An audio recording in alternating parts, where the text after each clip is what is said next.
Hello hello hello, नमस्कार जी, नमस्कार। सभी लोगों का स्वागत है PW IITJM CSR net YouTube channel पर। क्या हाल चाल है आप सभी लोगों के।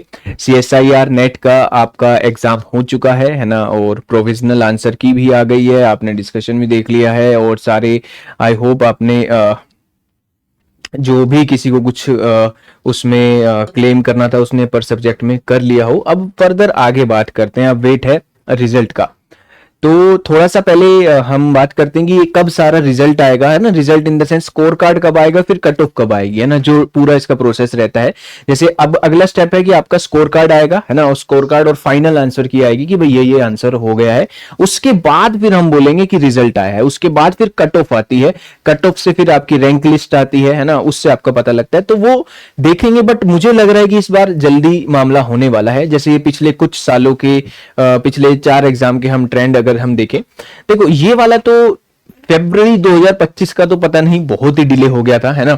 आंसर की इसकी 11 मार्च को आ गई थी, बट फिर सीधा अप्रैल में इसका स्कोर कार्ड आया और उसके बाद ये बहुत ज्यादा गैप हो गया था। इतना गैप की तो उम्मीद बिल्कुल भी नहीं है कि ऐसा होगा, ठीक है। अगर हम इसको कंपेयर करें जुलाई 2024 से, तो जुलाई 2024 में 28 जुलाई को ही पेपर हुआ था और आपका, है ना, और आपका जो एग्जाम का आंसर की थी वो 9 अगस्त को आई थी। इस बार वो भी जल्दी आई है, यानी कि 1 अगस्त को, 1 तारीख को ही आ गई है। इनफैक्ट 28, है ना, 29, 30, 31, 3 दिन बाद आपकी आंसर की जो प्रोविजनल आंसर की है वो आ गई है इस बार, ठीक है। इतनी जल्दी तो अभी तक नहीं आई थी। दूसरी बात, अब यहां का क्या मामला रह सकता है, ठीक है। देखो, अगर पिछला हिसाब लगा के चले, है ना, वो obvious सी बात है, ये सिर्फ एक डिस्कशन है ना, कि आपको भी वेट है, हमें भी वेट है। तो इस हिसाब से हम मान के चले तो हम 1 अगस्त के अराउंड, है ना, 1 अगस्त को ये आया तो 1 सितंबर के आसपास हम मान लो इसको मान के चल रहे हैं। 1 सितंबर के आसपास अगर हम इसको मान के चल रहे हैं, ठीक है, तो ये लगभग वही, है ना, सिर्फ 1 महीने का गैप रख के 2 अक्टूबर 2-3 अक्टूबर को इसको मान के चल लो, ठीक है। बट इतना लंबा इस बार मुझे ऐसा लग रहा है कि होगा नहीं, है ना। ये तो पिछले सालों के ट्रेंड हो गए हैं। आप यूजीसी का भी देखोगे ना, तो महीने भर में पूरा सिस्टम क्लियर हो गया है ना। स्कोर कार्ड के साथ साथ कट ऑफ वाली चीजें भी हो गई है यूजीसी के जो पेपर हुए हैं। तो इस बार ऐसा है कि क्या पता कुछ एक नया ट्रेंड सेट करने वाली चीज आ जाए, है ना, कि जल्दी हो जाए, क्योंकि अगस्त में ये भी आया है।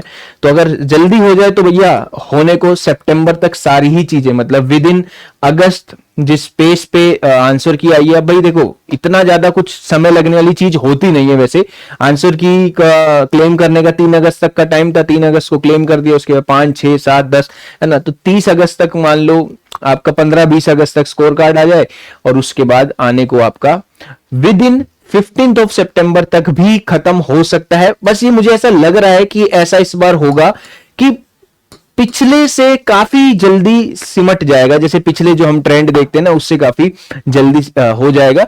बट हाँ, जो आप जानना चाहते हो कि पिछले हिसाब से क्या है, पिछले हिसाब से तो भाई यही है, 1-1 महीने का गैप है। 6 जनवरी को ये, 4 फरवरी को ये, और फिर इसमें 19 फरवरी का गैप यहां पर रखा हुआ है।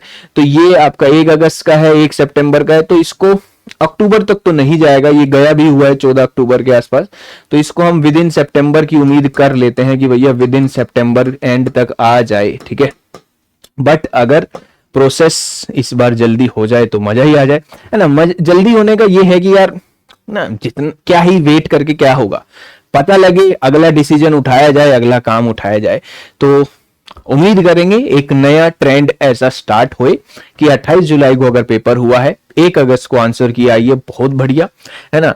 10 अगस्त तक आप, है ना, 1 अगस्त तक ये आ गया, आप 15 अगस्त के आसपास, 15 अगस्त तक हमें क्या दे दो, स्कोर कार्ड दे दो भैया। ऐसी हम उम्मीद कर लेते हैं, ये हमारी उम्मीद है, लिख लो यहां पर, हम उम्मीद कर रहे हैं, ऐसी हम चाह रहे हैं कि ऐसी चीज हो जाए। 15 अगस्त तक स्कोर कार्ड, और लगभग 28-29 अगस्त तक, 28-29 अगस्त तक, 15 सितंबर भी क्यों ही लिखे हम फिर, है ना, जब उम्मीद कर रहे हैं तो अच्छी सी उम्मीद कर लें। तो लगभग 30 अगस्त तक हमारा, है ना, 30 अगस्त तक हमारा मामला सिमट जाए, ऐसी चांसेस की हम यहां पर बात करेंगे। कट ऑफ और रैंक लिस्ट यहां पर आ जाए और मामला खत्म हो जाए, ऐसी हम उम्मीद करते हैं, ठीक है। तो ये था भैया, और बाकी अब अगले अपनी तैयारी सोचने लग जाओ, जिसका जैसा पेपर हुआ है ना। कट ऑफ के बारे में आपको थोड़ा थोड़ा आइडिया लग ही गया है ना, कट ऑफ के बारे में थोड़ा थोड़ा आइडिया लग ही गया है। और तो जिस हिसाब से जिसका जैसा जैसा पेपर गया है उस हिसाब से सोचिए। नेट भी एक पड़ाव है, इसको पार करने के बाद अब आगे जीवन में क्या करना है उसके बारे में सोचिए, अगला स्टेप उठाने के बारे में सोच लीजिए, मैं तो ये कहूंगा। ठीक है, ऐसा नहीं हो कि हम 2-3 दिन क्योंकि वेट करते रहेंगे तो पूरा दिन हमारा सुबह से लेकर शाम तक सिर्फ इसी चीज में जाएगा। तो सुबह से लेकर शाम तक इसको मत इंतजार करो, हो गया है पेपर रखो, कैसा हुआ है उस हिसाब से अगला डिसीजन तैयार रखो। अच्छा हुआ है, पीएचडी करनी है तो पीएचडी के रिगार्डिंग सोचना शुरू करो, कहां पर अप्लाई करना है कहां पर नहीं करना है। लोगों से बात करो जो आपके नोन में है, कहां पीएचडी कर रहे हैं, कहां बेहतर रहेगी, क्या प्रोसेस रहता है ना, एसओपी वगैरह किस तरीके से डील करनी है, वो सारी चीजों पे डिस्कशन करो। अगर पेपर बिगड़ा है दोबारा देना है, दोबारा पूरी एकदम से जीरो से लेकर हम पूरा बैठ के तैयारी नहीं कर सकते, कुछ और साथ काम करना है, काम के साथ साथ तैयारी करनी है, या एक बार प्रॉपर फिर से जीरो से लेकर एंड तक पूरी तैयारी करनी है। पिछली पहला जो ये था वो ट्रायल ही था, है ना। तो अपने इस चीज को डिसाइड करो कि आपको कैसे पढ़ना है और फिर उस पर काम करना शुरू कर दो। ठीक है, चलिए, thank you so much, take care, bye bye.